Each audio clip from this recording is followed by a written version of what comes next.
जैसे एक मुखी से लेकर 14 मुखी तक रुद्राक्ष का वर्णन शिव महापुराण के अंतर्गत है। एक मुखी से लेकर 14 मुखी तक रुद्राक्ष का महत्व शिव महापुराण में कहा गया और एक मुखी से लेकर 21 मुखी तक रुद्राक्ष का वर्णन स्कंद पुराण में किया गया।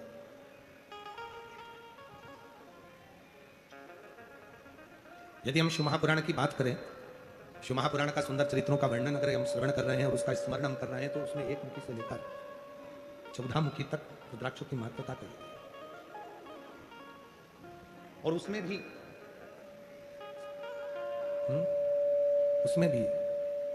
भैया ये पंडाल में आवाज बढ़ाओ ना, पंडाल के लोगों को आवाज नहीं आ रही है। पंडाल में आवाज बढ़ाइए। रुपेश, पंडाल में आवाज बढ़ा।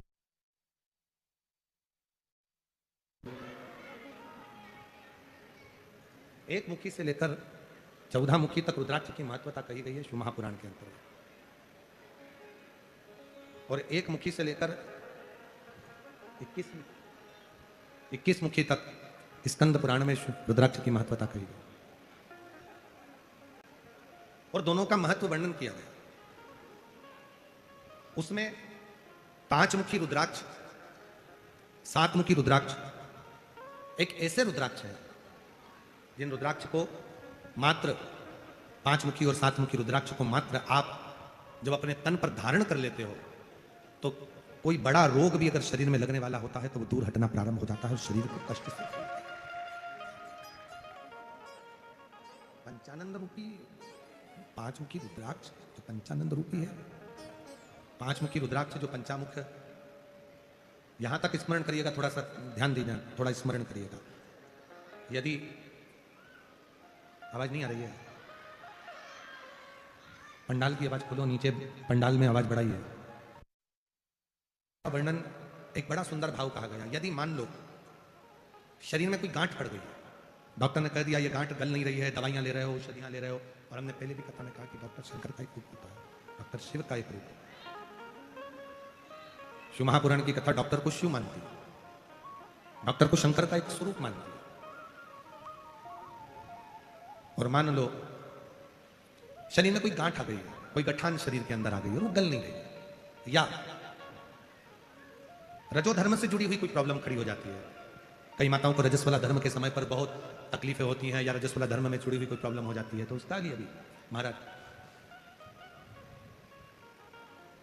गांठ को गलाने के लिए एक दुर्वा रुद्राक्ष तांबे के कलश में गला दिया जाता है। अगर सीहोर का रुद्राक्ष यदि आपके पास में है तो उसको तांबे के कलश में गलाकर, और उस जल को यदि किसी के शरीर में गांठ है और अगर वो थोड़ा थोड़ा आचमन कर रोज 1 चम्मच मात्र प्रतिदिन रोज गलाओ, और 1 चम्मच रोज उस दुर्वा और रुद्राक्ष के जल का यदि वो आचमन करे तो शरीर में जो गांठ होती है वो धीरे धीरे 20 दिन में 22 दिन में गलना प्रारंभ हो जाती है और शरीर की गांठ बनती है।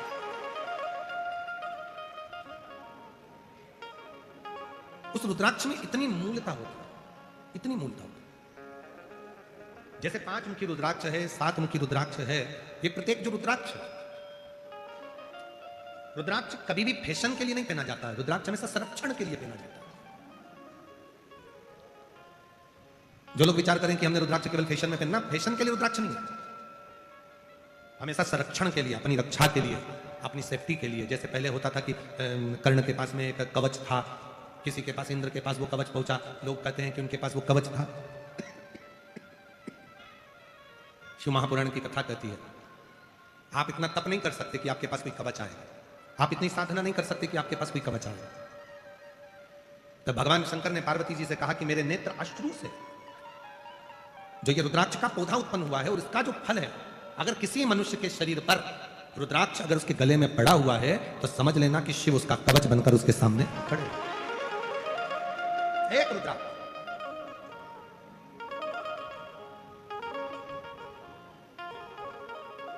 इसलिए सारी दुनिया में, संपूर्ण विश्व में सीहोर के रुद्राक्ष की मूलता रहती है। लोग अभी तो रुद्राक्ष वितरण बंद है, जब रुद्राक्ष महोत्सव होता है तो 2 महीने के लिए रुद्राक्ष वितरण बंद कर दिया जाता है। 15 मार्च से रुद्राक्ष वितरण वापस चालू हो जाए, पूरा साल चलता है। कोई विशेष आयोजन होते हैं, कावड़ यात्रा होती है प्रदोष की, तो उसके 2 दिन पहले बंद होता है, 2 दिन बाद तक बंद रहता है। कोई विशेष फंक्शन यदि धाम पर रहते हैं तो रुद्राक्ष को बांटना बंद कर देते हैं, जिससे भीड़ रहती है तो लोगों को तकलीफ ना हो, कष्ट ना हो, उसका स्मरण किया जाता है। एक रुद्राक्ष यदि आप धारण कर रहे हैं तो फैशन से ना करें कि मैंने रुद्राक्ष की माला बनाई है पहनूंगा, आज का फैशन चल रहा है, ना ना ना। रुद्राक्ष बल देता है, रुद्राक्ष ऊर्जा देता है और रुद्राक्ष हमें कवच प्रदान करता है।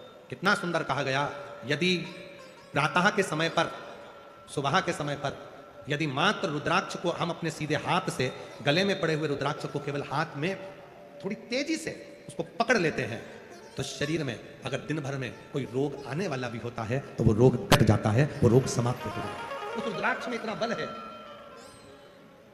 इतना